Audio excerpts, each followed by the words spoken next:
오늘은 주제가 한번 따라해 볼까요? 확신의 복음. 이런 주제로 주의 말씀을 나누도록 하겠습니다. 우리가 잘 알다시피 로마서는 16장으로 된 짧은 성경 한 권이 되겠습니다. 로마서를 읽어보면 크게 세 가지로 바울을 통해서 집필한 동기를 찾아볼 수 있게 되어지는데, 첫 번째 동기가 구원의 동기입니다. 구원.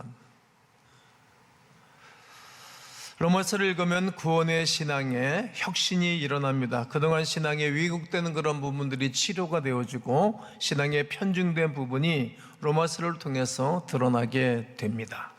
그리고 하나님의 능력을 체험하며 믿음으로 어렵게 되어지는 구원의 선포를 경험하게 됩니다.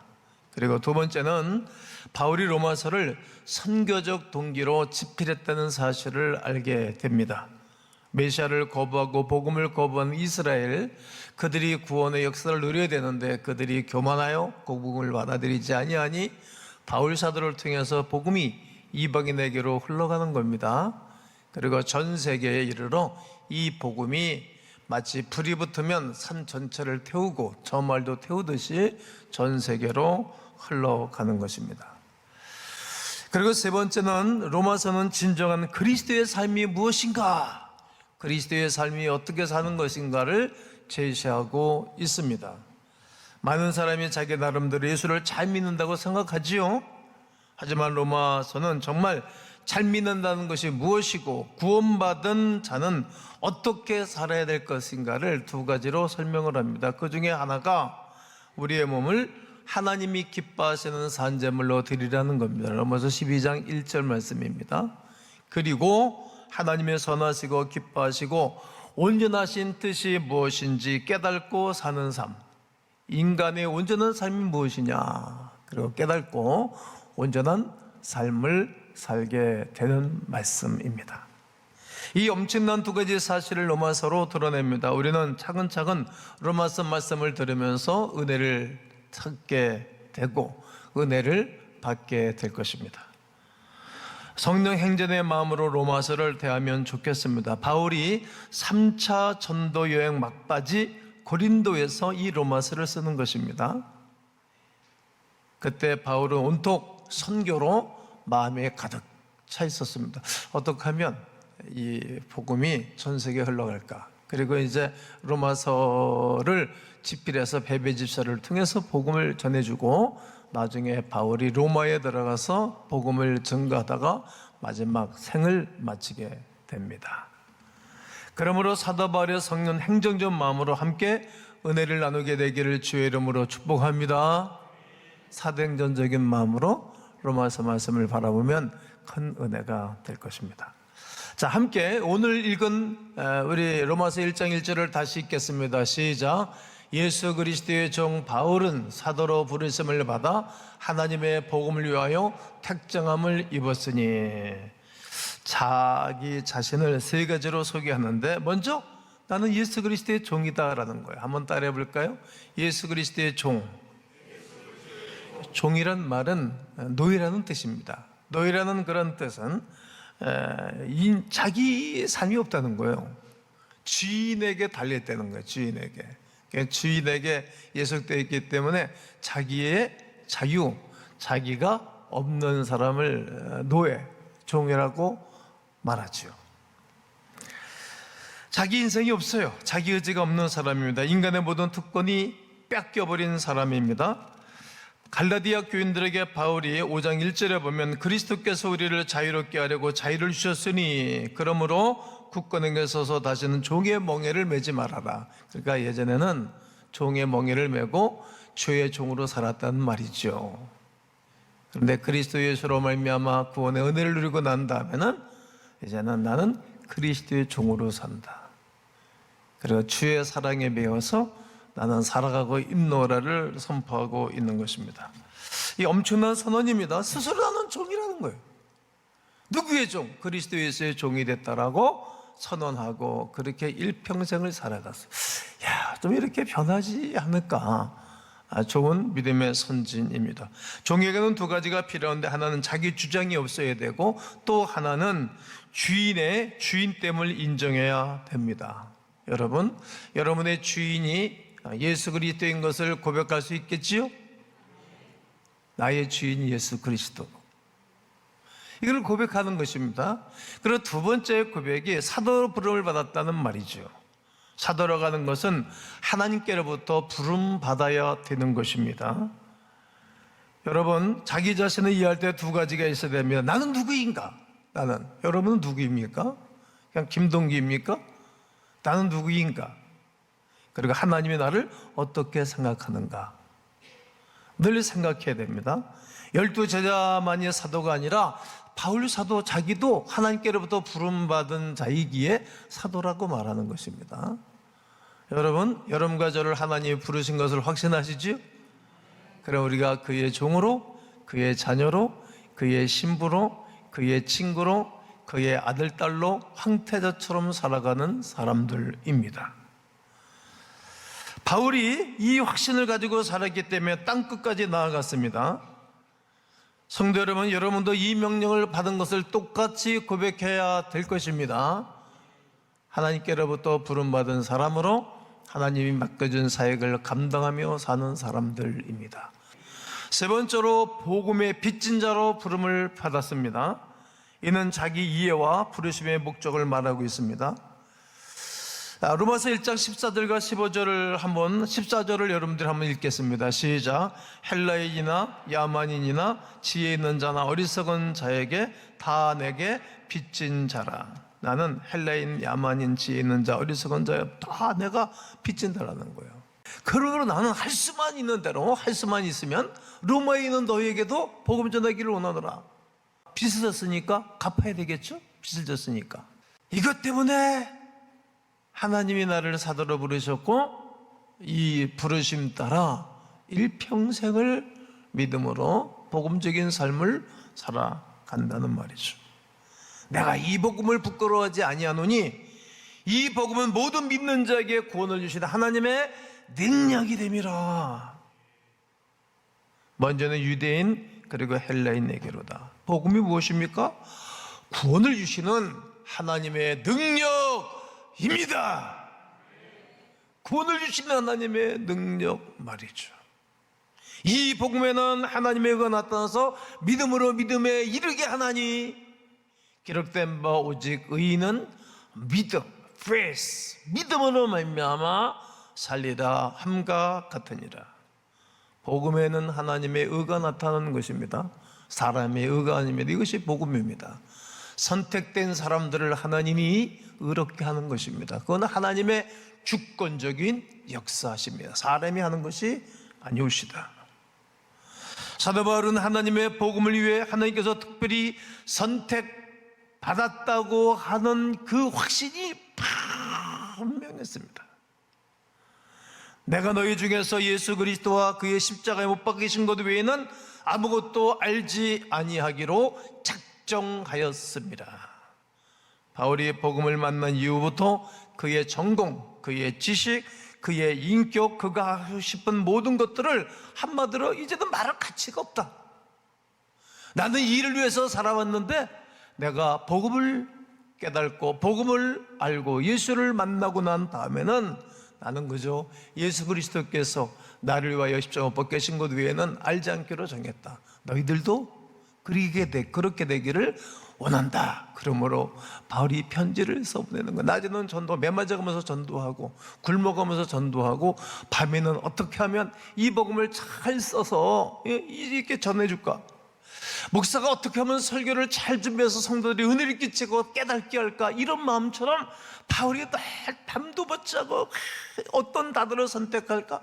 어떤 형으로 이 편지를 쓸까? 후대인들에게 이 복음서를 읽으면서 이 로마서를 읽으면서 구원의 역사에 동참하기로 하는 마음으로 이 편지를 쓰고 있는 것입니다. 여러분, 복음이 무엇입니까? 바로 예수 그리스도. 예수님은 우리 위해서 이 땅에 오신 이야기, 십자가를 지기 위해서 오셨고 그는 십자가에 못 박혀 죽으시고 다시 부활하신 이야기, 그를 믿는 자에게 구원을 주신 하나님의 의인뿐만 아니라 그를 사모하기를 원하는 사람들에게 성령세를 주셔서 성령의 능력으로 복음을 증거하게 하시는 위대한 역사가 하나님의 복음의 역사입니다. 이제 바울은 1절에서 짧게 세 단어를 자기를 설명했습니다. 어떻게 해요? 나는 예수 그리스도의 종이라는 거예요. 예수 그리스도의 종, 하나님께로부터 부름을 받았다. 나는 하나님의 복음을 위해서 사는 사람. 이것만큼 엄청난 든든한 인생의 철학은 없습니다. 인생의 삶은 없는 것입니다. 사도 바울이 예수 그리스도의 종이 되고 사도로 부름을 받고 복음을 위해 선택한 이유는 오직 한 가지, 그것은 하나님의 복음 때문이었다는 위대한 사실을 안 것입니다. 그렇다면 하나님의 복음이 무엇입니까? 하나님의 복음이라는 뜻에는 하나님께 속한 복음이라는 뜻도 있지만 하나님으로부터 온 복음이라는 뜻입니다. 복음이란 헬라어로 유앙겔론이라는 단어인데 기쁜 소식, 좋은 소식입니다. 바울은 자기가 세 가지를 설명하고 난 다음에 2절에서 하나님의 복음이 어떤 것인지를 아주 급한 마음으로 한 절에 딱 정리를 해줍니다. 어떤 것입니까? 이 복음은 하나님이 선지자들을 통하여, 하나님의 선지자를 통하여 이제 설명을 할 겁니다. 그의 아들에 관하여 설명할 겁니다. 성경에 미리 약속하신 것이라 세 가지입니다. 선지자, 그의 아들에 관하여 성경에 기록됐다는 거죠. 아담이 타락한 이후에 하나님은 곧장 원시복음을 주셨는데 창세기 3장 15절에 앞으로 여자의 후손이 너희 머리를 상하게 할 것이다. 그 여자의 후손으로 출발하는 것입니다. 그리고 역사가 쭉 지나가면서 노아의 홍수에 말하면서 노아는 의인이고 당대 완전한 자, 그는 하나님과 동행했던 사람. 놀랐습니다. 하나님과 동행했던 사람. 그리고 이후에 이제 믿음의 족장을 딱 불렀네. 믿음의 조상 아브라함을 선택하는 말씀이 창세기 12장 1절로 4절입니다. 거기서 뭐라고 말합니까? 너로 큰 민족을 이룬다. 큰 민족. 그리고 네 이름을 창대하게 한다. 그 예수 그리스도를 통해서 그 이름이 창대하게 되는 거예요. 그 모든 후손들 중에 마태복음 1장 1절에 예수님이 오신 이야기를 설명할 때, 족보 얘기를 할 때 제일 먼저 등장하는 인물이 아브라함과 다윗의 자손 예수 그리스도의 계보라는 거예요. 족보라는 뜻이죠. 아브라함을 딱 믿음의 조상을 들고 나와요. 그리고 이스라엘 백성들이, 모든 사람들이 존경하고 사모하고 원하는 왕 중에 왕 다윗 왕을 딱 들고 나옵니다. 그리고 그 가운데 예수 그리스도가 마태복음 1장 18절에 예수 그리스도의 나심은 이러하니라, 그의 어머니 마리아가, 여인의 후손입니다. 그의 어머니 마리아 15살 정도 되는 어린 소녀였습니다. 남자를 알지 못하는 사람. 이 땅에 있는 모든 사람들은 남자의 씨, 아버지의 씨를 가지고 태어나지만 예수 그리스도는 성령으로 잉태된 분, 남자의 씨가 없는, 죄의 정가를 받지 아니한 성부 성자 성령 하나님으로 말미암아 잉태됐고 태어났습니다. 그래서 그분은 죄 없이 태어난 분입니다. 이것이 하나님이 미리 선지자를 통해서 말씀하신 것입니다. 이것이 성령으로 잉태된 것이 나타났다. 이렇게 바울은 먼저 복음의 기원에 대해서, 배경에 대해서 설명을 잘하고 있습니다. 복음은 여러분, 우리 하나님께로부터 온 것임을 믿어야 할 것입니다. 이 사실에 대해 바울은 로마서 5장에서 우리가 아직 죄인되었을 때, 5장 8절에서 우리가 아직 죄인되었을 때 그리스도께서 우리를 위하여 죽으심으로 하나님께서 우리에 대한 자기의 사랑을 확증하셨느니라. 누가? 이 복음을 주신 하나님이 우리에게 다 찾아오셔서 죽어졌다는 거예요. 죽어졌다는 거. 로마서를 쓰고 에베소 교인들에게 이 편지를, 아데미 신전이 있는 그런 동네 사람들이 이 편지를 쓰는 거예요. 이게 동네마다 이 문화가 다르잖아요. 우리 대한민국도 문화가 다 다르잖아요. 저 경상도, 전라도, 충청도, 경기도, 서울, 강원도, 이렇게 다 문화가 달라요. 지역마다. 우리나라에서 절간이 제일 많은 동네가 어느 동네인지 알죠? 이처럼 아데미 신전이 있는 이 에베소 교인들에게 이렇게 편지를 보내는 거예요. 국률이 풍성하신 하나님만이 국률이 불쌍히 여기심, 죄인을 불쌍히 여기시는 거. 죄인을 우리가 무시하고 죄인을 짓밟아버리는 것이 아니라, 사람 취급하는 것이 아니라 불쌍히 여기는 거예요. 불쌍하니까 그 사람, 우리를 사랑하신 그 큰 사랑을 인하여 허물로 죽은 우리를 그리스도와 함께 살리셨고 너희는 은혜로 구원을 받은 것이라는 거죠. 또 함께 일으키사 그리스도 안에서 함께 하늘에 앉으셨다. 여러분, 국률에 풍성하신 하나님이 그리스도 예수를 이 땅에 보내주시고 여러분과 저의 죄를 위하여 대신 죽어주신 그 큰 사랑이 우리에게 와 있어야 합니다. 아직까지 안 와 있는 분들은 성경을 읽고 또 설교자를 그대로 믿고 받아들이면 하나님의 성령 역사가 일어납니다. 그를 부활시켜 주신 사건, 복음은 예수 그리스도께서 다시 부활하신 위대한 사건입니다. 성경을 보면 우리를 살리신 것만이 아니라 그리스도와 함께 왕노릇 하실 것이라고 분명히 말씀하십니다. 이것이 복음입니다. 이제 바울은 복음이 무엇인가를 두 가지로 설명합니다. 먼저 예수 그리스도의 인간적인 기원에 대해서 설명했습니다. 즉 그는 사람이라는 거예요. 사람이기 때문에 우리에게 구원자고 그에게 가까이 갈 수 있는 것이지, 신이면은 신적인 면만에서는 가까이 갈 수가 없습니다. 우리는 사람이라는 거예요. 이거를 모르면 어려워집니다. 여러분이나 저나 대통령이나 국회의원이나 입법부, 행정부, 사법부 리더들이나 다 사람이라는 거예요. 사람이 아닌 것처럼 인생을 살면 그 사람 인생 힘들어집니다. 이처럼 그리스도도 신적인 기원인데 그는 하나님이시라는 뜻입니다. 그의 아들에 관하여 말하면 육신으로는 다윗의 혈통에서 나셨고 1장 3절입니다. 육신으로는 다윗의 혈통에서 나셨어요. 2000년 전 팔레스타인의 한 마을에서 요셉과 마리아는 두 명에서 태어난 것이 분명합니다. 그러나 단순히 남자와 여자 사이에서만 태어난 아들로서만이 아닌 놀라운 비결이 있다는 거예요. 바로 그분이 예수 그리스도, 그리스도라는 말이 구원자라는 뜻입니다. 기름 부음 받은 자라는 뜻입니다. 다윗의 혈통이라는 말이죠. 이것이 의미하고 싶은 것은 예수 그리스도는 이 땅에 역사적인 인물이라는 뜻입니다. 역사적인 인물. 그냥 사람으로 이 땅에 오신 분이 구원자라는 거예요. 이 위대한 사실을 바울이 알았어요. 바울은 구약 성경을 창세기, 출애굽기, 모세의 오경을 다 외웠던 사람이었어요. 그리고 자기들만이 선민사상으로 가득했던 그런 삶을 살았는데 다메섹 도성에서 예수 그리스도를 만나고 난 다음에 이분이 구원자인 것을 알게 됐던 것입니다.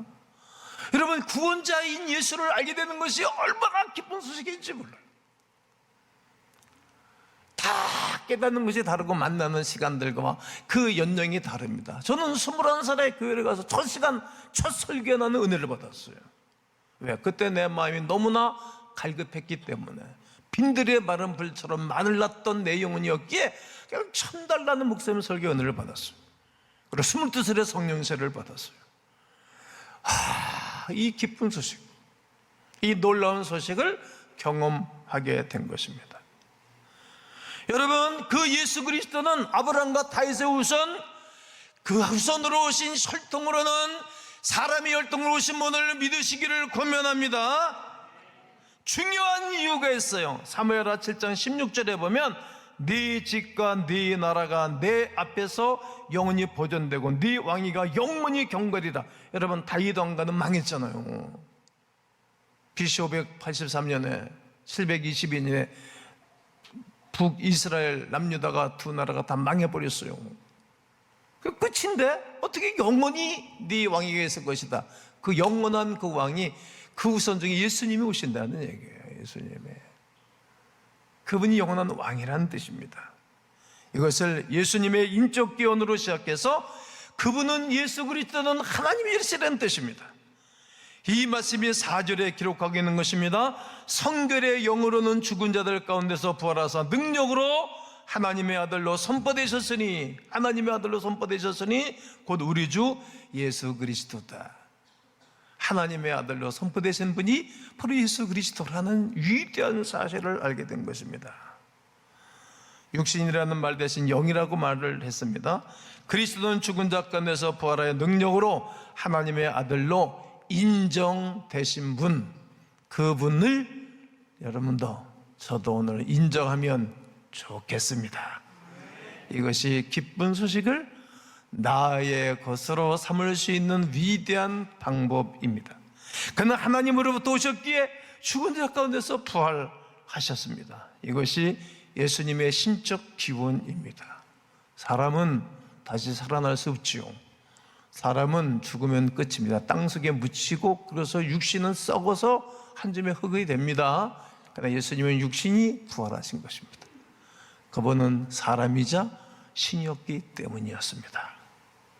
이 위대한 사실을 7절에서 설명하고 싶었던 것입니다.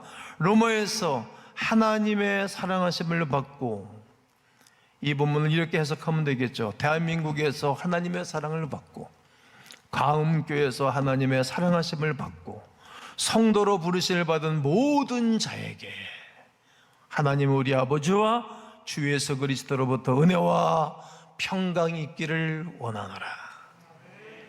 여러분, 예수 그리스도를 예수님, 예수 이렇게 소개를 하고 있는데, 여기서는 우리 주 예수 그리스도시라, 우리 주 예수 그리스도라 하시라.